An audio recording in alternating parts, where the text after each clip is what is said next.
Hello, beautiful soul. Today I feel like talking about another passion of mine, which is to find the real history of our real history of humankind.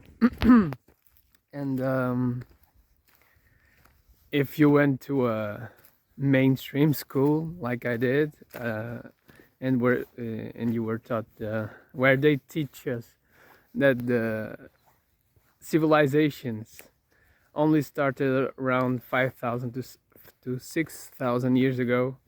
That's that's really not true, because I found myself, and I see myself as an explorer of real history, and because just like I post some from time to time, we have to we should we not we have to we should unlearn everything that they taught us, and it's everything. And from one specific thing is the history that they teach in schools, and from my exploration, I eventually found out that many myths are actually oral history, but they turned it into myth so that we would not give them credit, and so that we think that they're just stories. So I eventually found out many sources about the Great Flood, which I feel like it's the Noah's Ark flood, and there are many, and I mean many, like dozens, like probably maybe 100 stories around the world. Oral history passed down from generation to generation in isolated tribes. They didn't speak to each other, and we see this in North America, South America, Africa, all over Africa, Europe, Asia, and even in Oceania. So, oh man, I got it. One sec, this tree fell off. So, and the great flood, just with so many sources, it had to happen. People wouldn't talk about it and wouldn't pass down the oral history if it was a myth, if it was just something that a story that they wanted to entertain their kids. And no. And then I found out that most of them point to a specific, oh man, bunnies, rabbits, don't go. Oh no, they're birds. Never mind, it's just because I'm here with my dog and she just runs away and just hunts them down, and I need to run, but whatever. So so about the flow. Oh, they all point to the roughly the same year or era, and that's on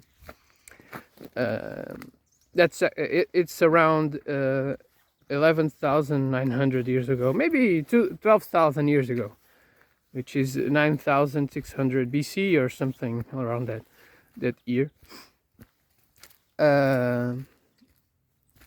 And that actually ties down to the what science has found, which is the period called the Younger Dryas, which was an ice age that abruptly stopped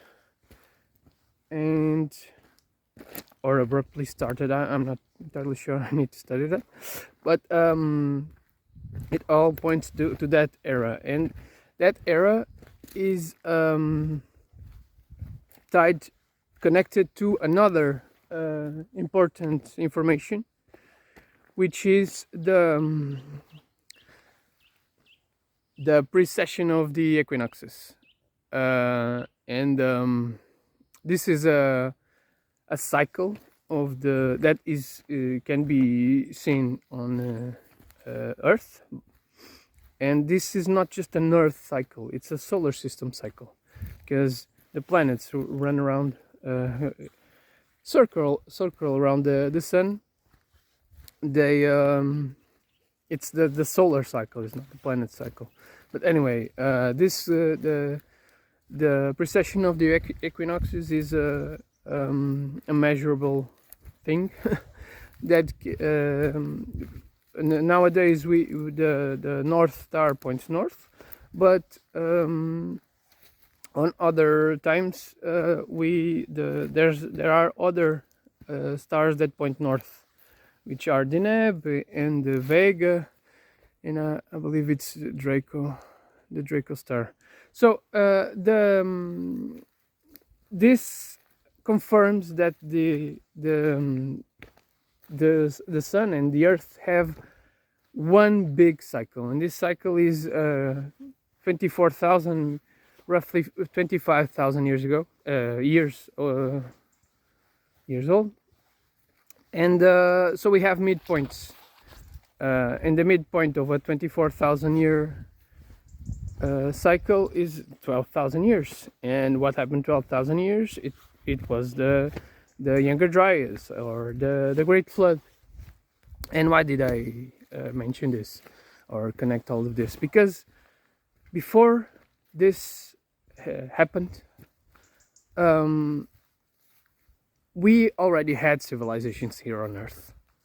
We had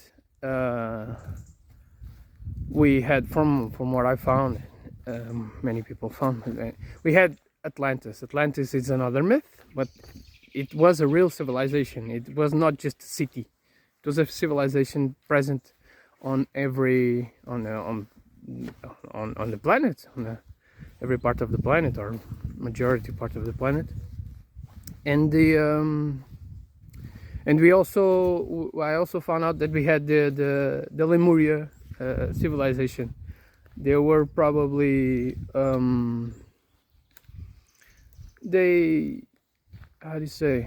they lived at the same time, so they existed at the same time, and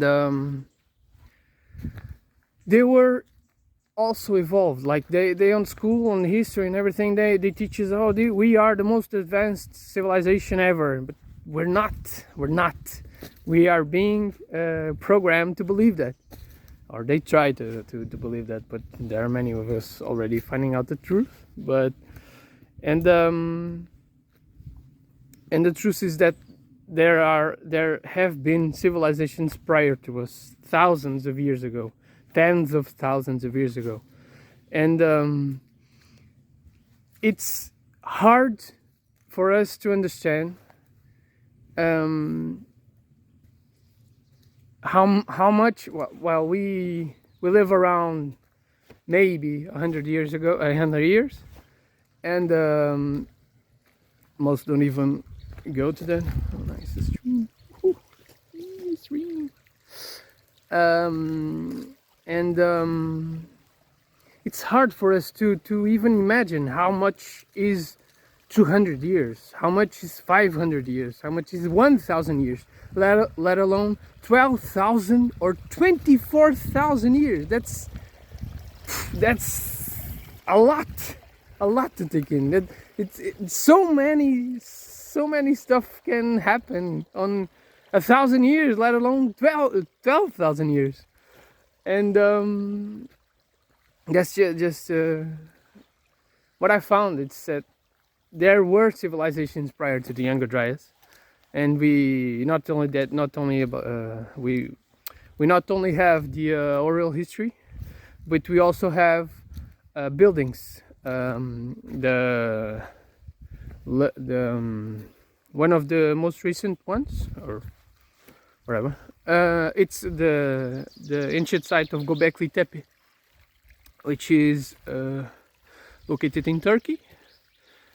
And actual scientists dated to roughly 100,000 years ago. I believe it's 11,700 years ago. So the mainstream history tells us that there were only hunter-gatherers by this time, but hunter-gatherers were moving stone blocks weighing tons, like 10 tons, and it just doesn't add up. It's all bullshit. So that's it. I just wanted to about Göbekli Tepe, there's an important pillar over there. I don't know the name. I believe it's 43 or something. I don't know. It's the pillar with the bird and I believe it's a crab or something. Well, it has basically the animals of the constellations that were seen, visible in the sky, exactly when the Younger Dryas stopped. And about the confirmations that I found about the old, the pre-diluvian civilizations. There's well, many, but when the Spanish people, conquistadors, reached South America around the 1500s or something, when they reached the area of Peru, they encountered the old sites such as Tiwanaku and Ollantaytambo. Anyways, buildings with enormous, huge stones, and Saskaiwaman. Anyway, and they asked the local tribes, "Oh, did you build this?" And they all laughed at them, and they said, "Nah, man, we didn't build this. The old people built this." And this was information passed down, and this just confirms, it's another confirmation that there were very, very ancient civilizations prior to us, and they had maybe not our electronic technology, I don't know, maybe they did, but they have a very different technology, that's for sure. Because they could lift stones, they worked with the energy and with the natural energy, and there's another source that it really inspires me. It's the book Initiation by Elisabeth Haich. And not to spoil the book, but the book is many years old. She in the first half of the book, she speaks about her life on current year in Hungary, like after the World War or during, something like that. And then on the second part, she actually details her memories of living in ancient Egypt, and I mean the real ancient Egypt. Why do I say this? Because they say that Egypt started around some year, and I don't know. It's their history anyway. And she is talking about. She describes how she's living, probably around 4,500 years BC, so 6,500 years ago, and she details that there's one part. I'll put it on a video, and anyway, there's one part that She receives guidance from her father, who was a pharaoh, and she was her sister, her daughter. But since her mother died, she became the queen. Anyways, there's a reason for that. And on that,